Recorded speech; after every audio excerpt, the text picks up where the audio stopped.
Hello students, क्योंकि एक class हम कर चुके हैं इसकी और उसे मैंने वहीं सीमित रखा ताकि जो इक्वेशनल वैल्यू ऑफ मल्टीप्लायर है उसे कैसे ज्ञात करते हैं वो आपको अच्छे से समझ आ जाए। उसके बाद इसका थोड़ा बहुत थ्योरेटिकल पार्ट है या कुछ और तरीके से हम इसे समझाना चाह रहे हैं, तो उसके लिए मैंने ये नेक्स्ट क्लास आपके लिए रखी हुई है।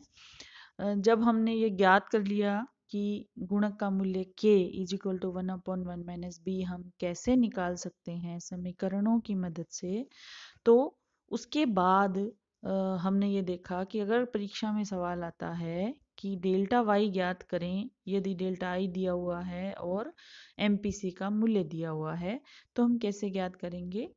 तो हमने एक फॉर्मूला हमें मिल गया था, जैसा कि सामने आपको दिखाई दे रहा है। डेल्टा वाई ज्ञात करने के लिए फॉर्मूला होगा delta Y is equal to delta I गुना 1/1 माइनस बी, अर्थात कुल साम्य आय जो कि y होती है में हुआ परिवर्तन, जिसको हम डेल्टा y कहते हैं, वह किसके बराबर होता है? कुल स्वायत्त निवेश में हुए परिवर्तन जो कि डेल्टा आई राशि के बराबर होता है और 1/1 माइनस बी के गुणनफल का परिणाम होता है। अर्थात delta y is equal to, अब 1/1 माइनस बी की जगह हम k स्मॉल k जो निवेश गुणांक का प्रतीक होता है वो भी लिख सकते हैं। तो फॉर्मूला परिवर्तित होकर क्या बन जाएगा? Delta y is equal to delta I dot dot यानी गुणा का निशान k। असामान्य परिस्थितियों में ही हम जानते हैं कि एमपीसी जो है वो 0 या 1 हो सकती है, अन्यथा एमपीसी जो है वो 0 और 1 के बीच का कोई मूल्य होती है। तो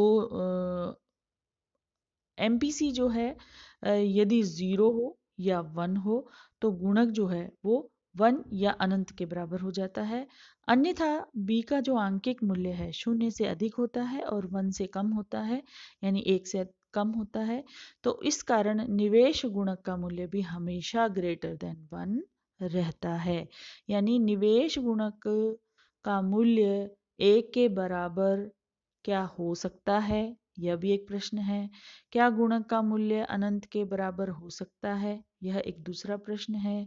यदि परीक्षा में इस तरीके का छोटा प्रश्न आता है तो आपका उत्तर यह होगा कि चूंकि असामान्य परिस्थितियों में ही एमपीसी यानी बी का मूल्य जो है वो 0 या 1 हो सकता है, उसी हालत में या हालात में के यानी गुणक का मूल्य जो है जब एमपीसी 0 होगी तो 1 के बराबर हो जाएगा और जब 1 होगा एमपीसी का मूल्य तो गुणक का मूल्य अनंत के बराबर हो जाएगा, अन्यथा गुणक का मूल्य हमेशा ग्रेटर देन 1 होता है तथा लेस देन इनफाइनाइट होता है।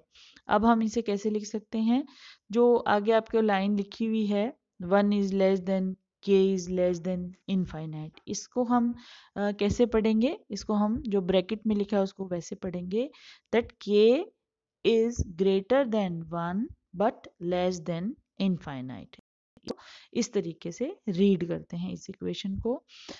इस तरीके से स्वायत्त निवेश में दी हुई राशि डेल्टा आई के बराबर परिवर्तन होने पर आय में होने वाला परिवर्तन डेल्टा वाई जो है वो हमेशा ही डेल्टा आई से अधिक होगा।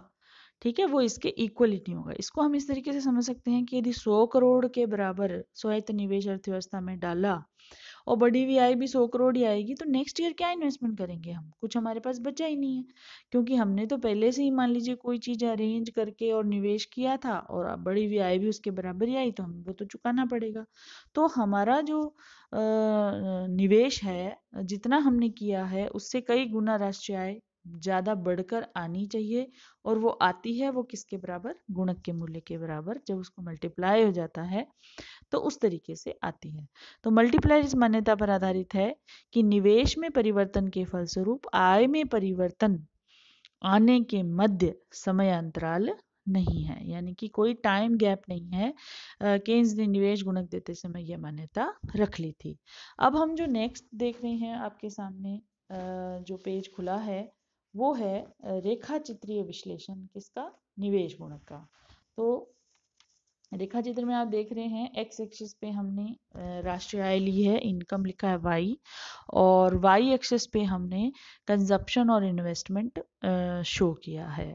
इसमें कुल मिलाकर 3 रेखाएं हैं। एक 45 डिग्री लाइन है जो पूर्ति रेखा होती है और वो हमेशा ही इस रेखा चित्र के समकोण को 2 बराबर भागों में 45 डिग्री लाइन की वजह से 2 बराबर भागों में बांटती है।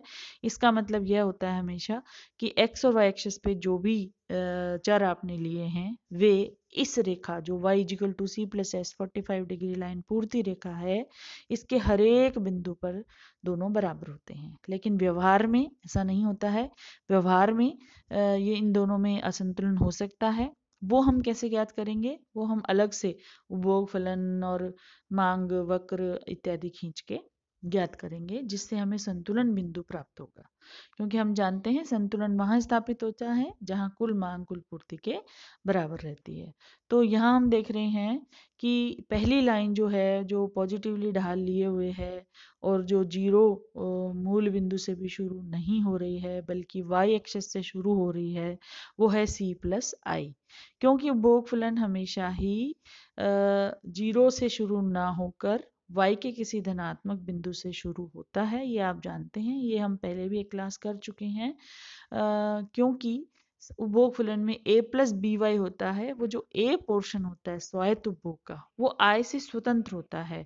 आप कुछ कमा रहे हो या नहीं कमा रहे हो, फिर भी आप कुछ न कुछ खर्च कर रहे होते हैं, तो जो a पार्ट है वो उपभोग फलन का वह पार्ट है जो स्वायत्त उपभोग कहलाता है। तो सी प्लस आई जो है वो आपकी कुल मांग रेखा है और सी प्लस एस जो है वो आपकी कुल पूर्ति रेखा है। दोनों एक दूसरे को ए बिंदु पे काट रही हैं और ए बिंदु के नीचे एक्स एक्सिस पर ओ वाई वन आई निर्धारित हो रही है। उसके बाद जब हमने चेंज किया स्वायत्त निवेश में तो मांग फलन बदलकर हो गया C plus I plus delta I. तो मांग फलन चेंज होने की वजह से कुल मांग रेखा ऊपर की ओर शिफ्ट होकर डेल्टा आई के बराबर मात्रा में शिफ्ट होकर C plus I plus delta I बन गई और अब वो पुरानी पूर्ति वक्र को बी बिंदु पे काट रही है जहां पर आपकी आई जो है वो ओ वाई वन से बढ़कर ओ वाई टू निर्धारित हो गई है। यानी डेल्टा वाई क्या हो गई? Y one Y two. और डेल्टा आई क्या हो गया? जो हमने इधर वाई अक्ष पे एरो लगा के क्लब करके लिखा हुआ है वो मात्रा आपकी डेल्टा आई होगी। तो आपको देखने से ही ज्ञात हो रहा है जैसा कि रेखा चित्र में कि जितना डेल्टा आई है उससे कहीं ज्यादा हमारी डेल्टा वाई है। वही गुणक सिद्धांत कहता भी है कि जितनी मात्रा में हम स्वायत्त निवेश करते हैं अर्थव्यवस्था में या सरकार द्वारा किया जाता है अर्थव्यवस्था में, अंतिम आय वृद्धि जो है वो उसकी कुछ गुना होती है। और ऐसा उल्टा भी होता है, निवेश घटाया जाता है तब तो घटने वाली आय भी उसकी कुछ गुना ज्यादा घटती है। तो इस प्रकार निवेश गुणक जो है वो दोनों तरफ काम करता है। तो साइमल्टेनियस मल्टीप्लाई एनालिसिस भी इसको कहते हैं और इसका जो डायग्रामेटिकल प्रेजेंटेशन है वो आपने इस चित्र में देखा है।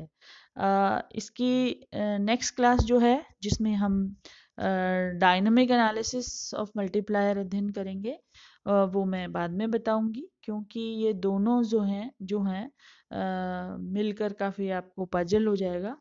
तो अभी छोटे छोटे क्लासेस के रूप में हम इसे समझेंगे।